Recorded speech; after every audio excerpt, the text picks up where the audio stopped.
This is our fourth class, and we are going to be doing a little review of the Sfirot and some of the provisions for the journey that I like to talk about. I wanted to start by a review of the Sfirot, which we covered last week. And I have a very nice chart. I don't know how well you can see it, which is from Rabbi Jacobson's Meaningful Life website. This is the Tree of Life. And you can see the Sfirot here in the form of a person. So I just want to go through the Sfirot very briefly. We have crown or keter, which is the will, the desire of Hashem to create a world. And it's also in each individual person, it is their connection to Hashem. Hashem has a ratzon, a will for each of us, why we exist in the world. And this ratzon, this keter, sits on us like a crown. It sits on us, and this is what it's a direction in our lives. We can sometimes understand what our keter is by looking at what are the themes in our lives and what have we been drawn to. That is keter. Below that is chokhmah, which is translated as wisdom, and bina, which is translated as understanding. These are two of the mental sfirot, the intellectual sfirot. Chokhmah has to do with the ideas. They're the axioms of creation. They are all the possibilities that exist that Hashem used in order to create the world. And in man, they are, it's like this vast pool of wisdom that sits in our heads, that we're not thinking about specific things, but it is the total picture of knowledge that we have inside our brains. On the left side is bina, that is translated as understanding. That's here. This is the power of analysis, association, logic, reason. It's when you take from this vast pool of wisdom that's like subterranean light in your mind, you pluck out one of those ideas and you articulate it into with words, with thoughts. It becomes articulated. It becomes expressed, whether it's through thought, word, basically. And we use different powers to express that. We can use analyzation, association. There are different ways of bringing bina out. Below that it's a sphera that is called da'at, which is knowledge, which is the internalization of the keter. It's when Hashem's will for us, God's will for us, becomes our will for us. This is either we're counting keter or we're counting da'at, whether it's Hashem's will or our will. And when our will aligns with Hashem's will, this is the best. This is when we can really express God's will into the world. We make conscious what is sitting super conscious above us. Okay, those are the intellectual sfirot. Then the next triad is the emotional sfirot. This is chesed, gevura, and tiferet. Chesed is giving. Chesed is expanding. Chesed is unconditional love. Gevura is contraction. Gevura is stricture. Gevura is restriction. It puts the boundaries around the chesed. Tiferet is the harmonization, the harmony between the two. It is when Chesed and Gevura are woven together to create something of beauty. And beauty is another understanding of Tiferet, as well as compassion. Compassion is when we can use Chesed and Gevura together, bringing out compassion. Below those three are the behavioral sfirot, which are Netzach on the right, Hod on the left, and Yisod in the middle. Netzach is the energy of moving forward, of assertion, of conquering, of victory, of eternity. It's that moving forward. Hod is the support. Hod supports Netzach. Hod is Netzach is the right leg. Hod is the left leg. Right moves forward, left echoes it and moves to support. Hod has to do with gratitude, with thankfulness. And so that's Netzach and Hod. Between them is Yisod. Yisod is relationship. Yisod is connection. Yisod connects Netzach and Hod, and it also connects all that are above in the Eitz Chaim, all of the sfirot that are above, with Malchut below. Yisod is the channel that brings everything together. Being on the central line, it's about that merging and that connection. Yisod is foundation. It's the foundation of a building between the building itself and the ground. So all of these sfirot filter down channel down through Yisod into Malchut. Malchut is the sphere that receives, that takes all of these energies from above and brings them down into Malchut. Malchut creates something new. Malchut births something new into the world. It's expression. It's expressing all of these things out into the world. Malchut also has to do with kingdom. It has to do with the energy that unites all of the people, all of the craftsmen, all of the everyone in the land, unites them under one king with one creed. And that is the energy of Malchut, of kingdom. And the idea, our idea here in the world, is that God, who is our king, that we are creating a kingdom for him. So that is when all of our sfirot align, when his keter comes his crown, it comes all the way down and is revealed through us in the kingdom. So those are the sfirot. I want to as well read you something that can give you an idea of how these sfirot are used in daily life, how they apply to us, how they apply to the world, let's say. So this is something called the melody of the master, the melody of the master. So imagine a composer. Joy fills his heart. He longs to express this joy through a beautiful symphony. Keter is this longing, this vision of joy that he holds in his heart. This is his keter. It's his desire. This is his will to bring into the world. So Chochmah is the entire range of musical notes that he can draw from to create this symphony. Bina takes the ones that he will use. It selects certain notes to use, fashions them into a scale, and relates them one to another.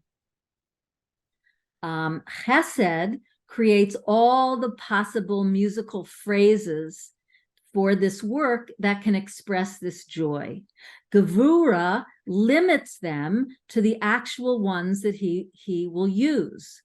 So we've got all of the possible musical phrases, And then what are the ones that I want to use in this symphony to express this joy that's in my heart?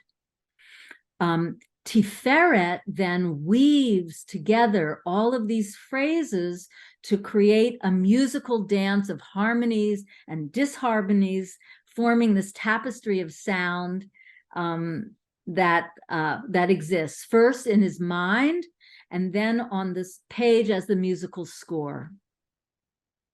So Netzach moves forward to bring this plan into action.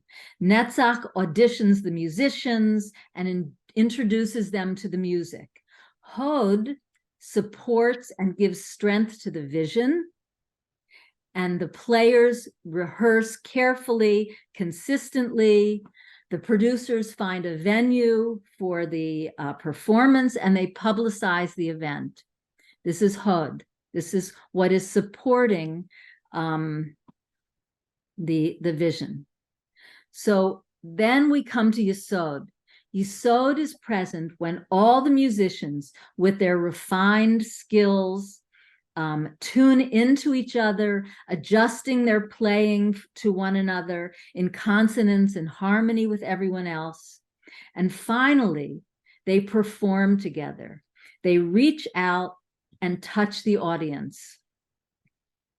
And as the musicians play, they soar higher and higher on the energy that they're receiving back from the audience. And they're playing even more skillfully and more harmoniously than ever before, and more passionately. And Malchut, what is Malchut? Malchut is the music itself, the music that comes out, that's heard by the audience, every note played in perfect harmony. The music is heard by the listeners now, who are now experiencing the joy that existed in the heart of the composer in the very beginning. So we see that Keter, the Keter, which is the beginning, the idea, the vision that the composer had, has now infused the heart of the audience. So this is another way that we can, another image of how we can look at these sfirot. So that's that. I want to go back to one other thing that we spoke about before we continue going deeper, and that has to do with, we spoke about how Hashem created the world.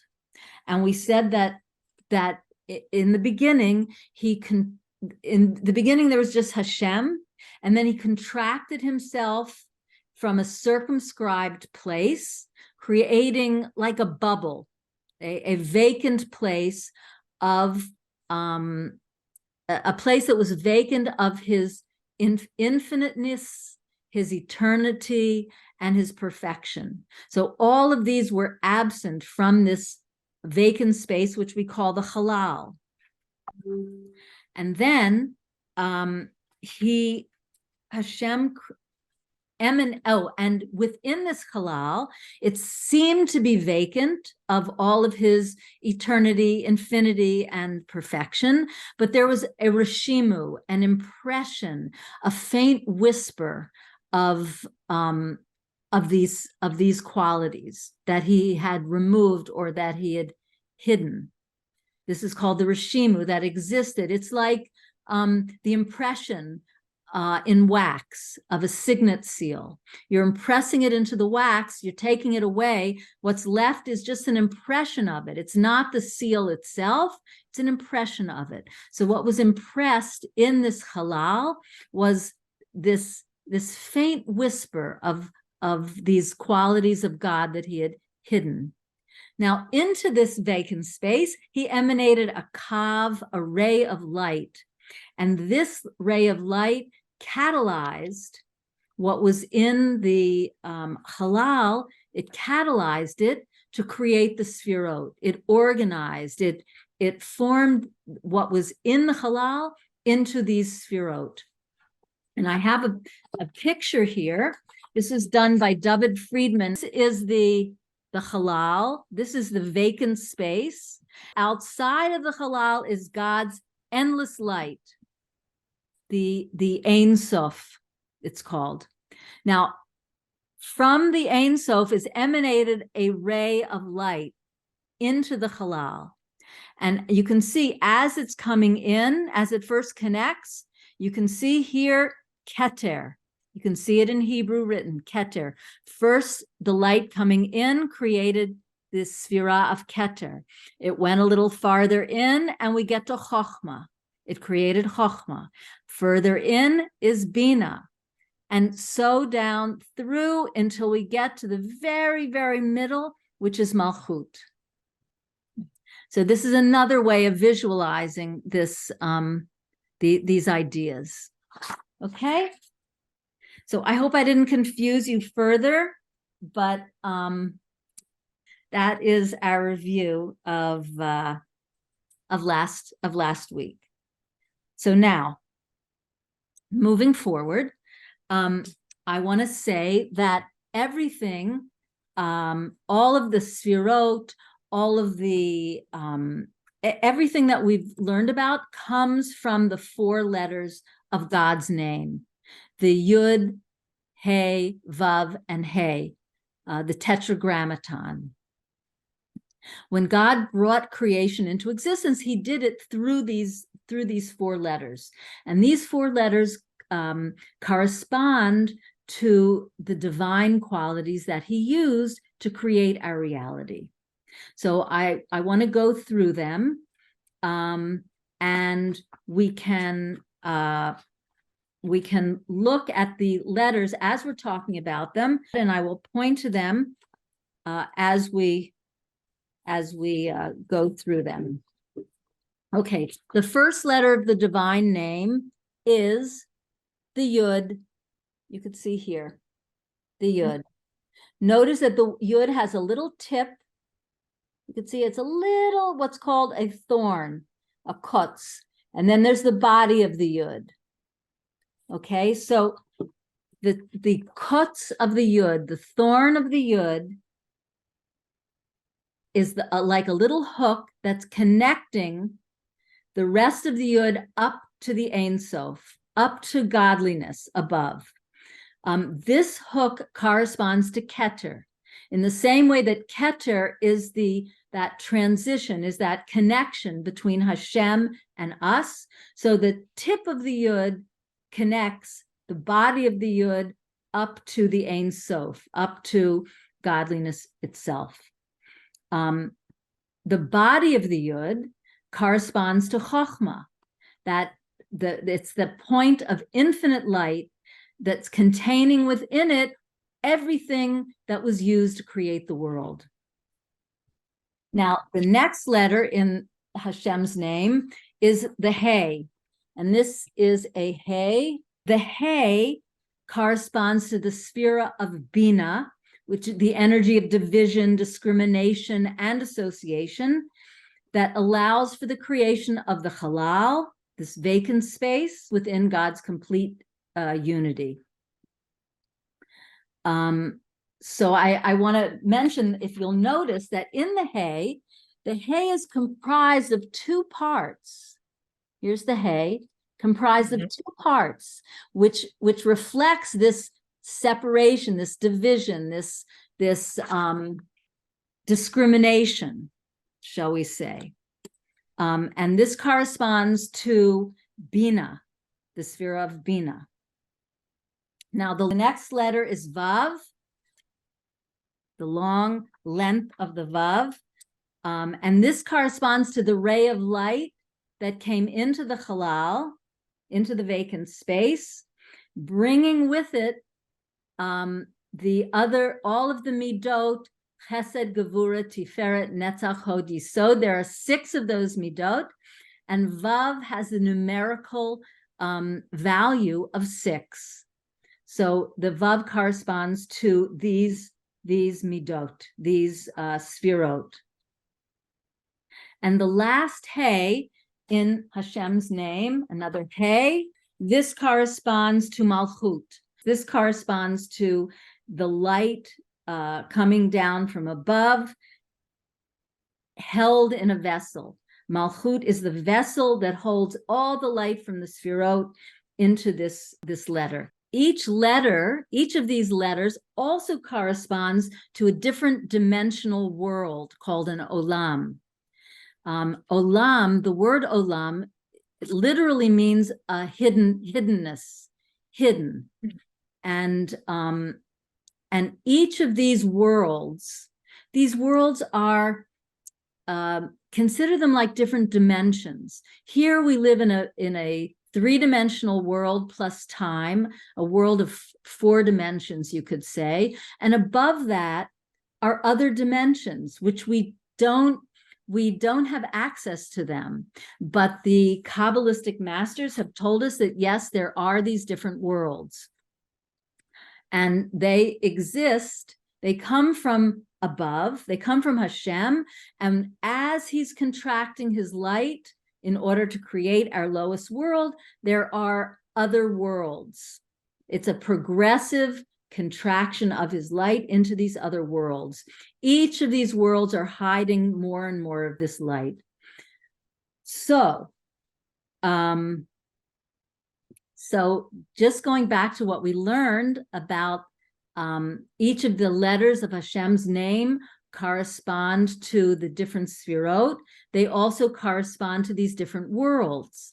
And we have the yud, we have also the tip, the little kotz, the thorn of the yud, and then we have the body of the yud. And these correspond to 2 different worlds that are sometimes called one. They're sometimes called one world, but it's called the kotz of the yud is called Adam Kadmon, which is God's vision. This corresponds also to Keter.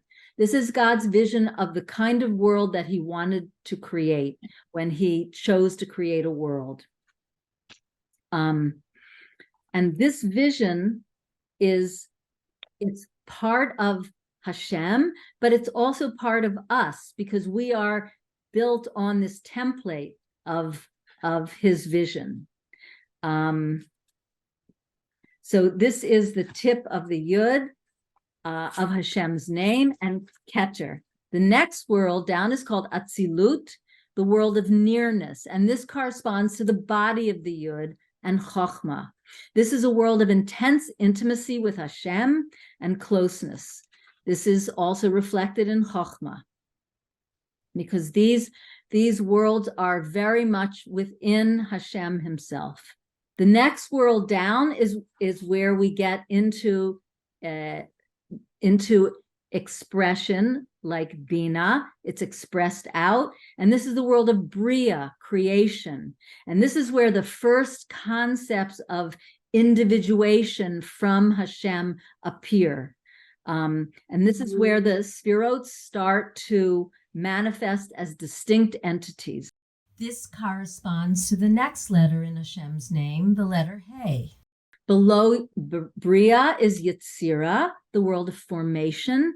And this takes the already existing ideas of Bria and brings them more down into concretization.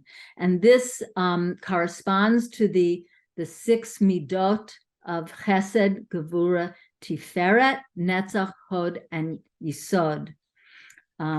These are almost coming down into our reality, which is the last of the worlds, called Asiya, which is the world of action, which is our world, which is where we are now, which is taking all of these ideas and concepts and filtering everything down, coming down into our world, which is Malchut, which is this lowest world where we are the vessel, the final vessel in all this chain of worlds. We're the vessel that holds the light. So I hope this hasn't been too confusing. Hopefully you can review it, but there are all of these correspondences and parallels, which is what makes Kabbalah so fascinating. And I'm going to add one more level here. I'm going to add one more level to our model of Hashem, and then as we move down into our world, we have different worlds, different letters of Hashem's name, which created all of this.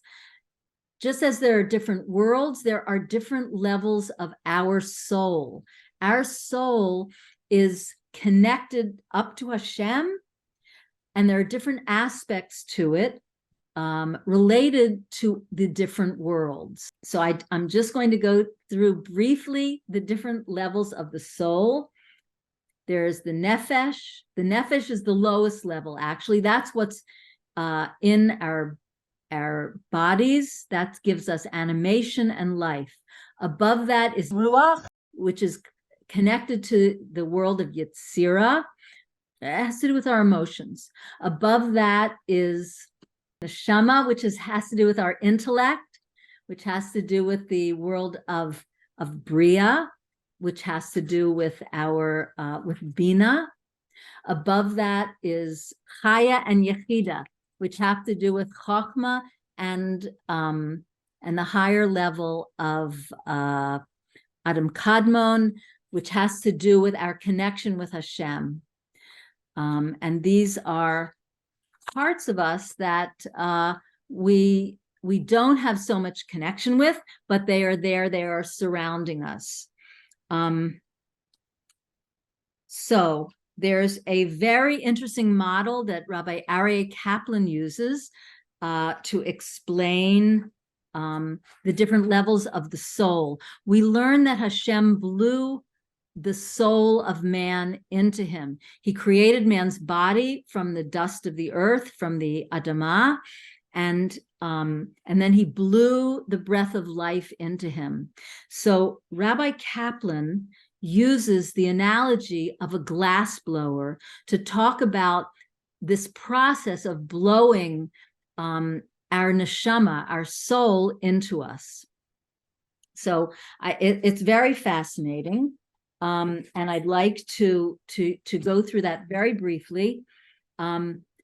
So imagine there's a glass blower. This is an analogy. The glass blower would be Hashem, and before he even takes a breath, he has a vision, an idea that he wants to create something. He wants to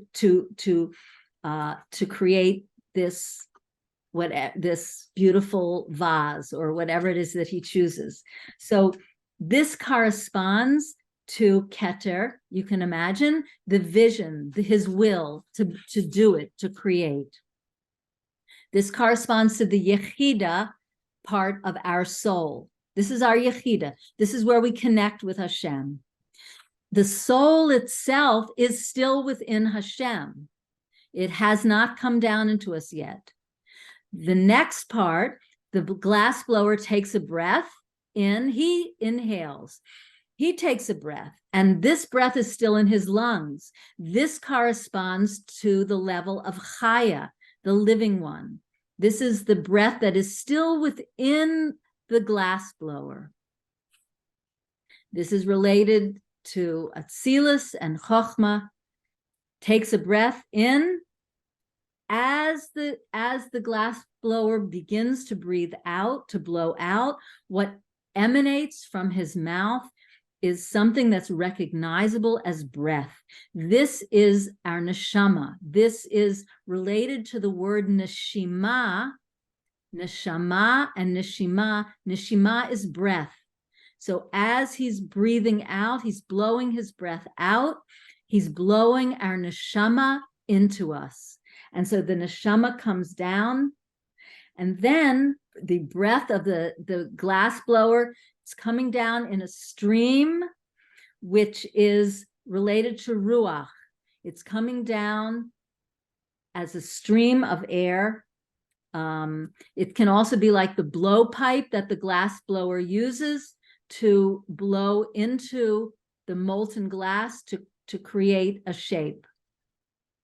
And finally, the breath enters the molten glass, shaping it and molding it into the particular vision that the glass blower had originally. And this is the last level of nefesh, when the breath of God is actually in our body. I hope I haven't confused you again. I just want to mention one other concept, and then we'll be all set for the next class to go right into the first letter of the Aleph Bet. This is called the breaking of the vessels and the world of tikkun. So before God created this reality, he created earlier worlds. And for whatever his reasons were, these earlier worlds had built-in design flaws. They could not receive and hold and contain God's light.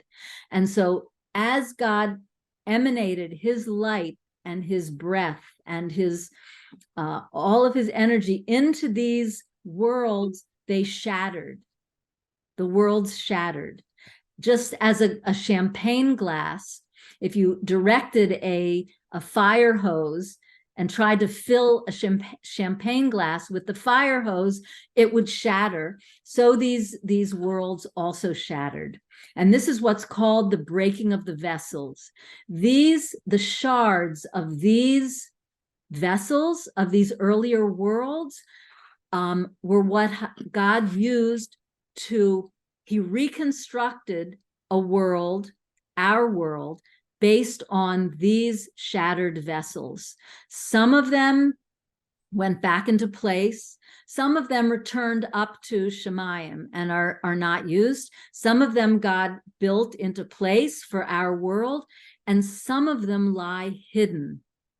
Some of them lie hidden in our world. They are not built up. They are not reconnected.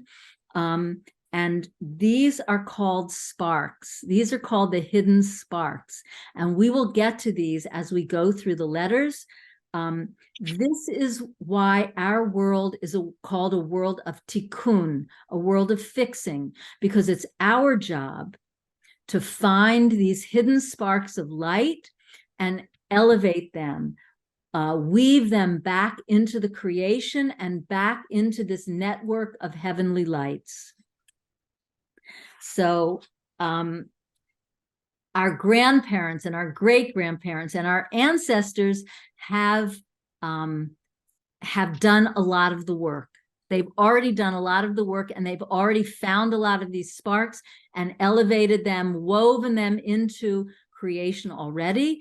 But our generation has still more to do. And so that's what our work is. And that's what, through learning about the letters of the Aleph Bet, we can find out what is our work to do and how can we go about doing it. So that is basically what all of the things that you'll need to know before we dive into the Aleph Bet.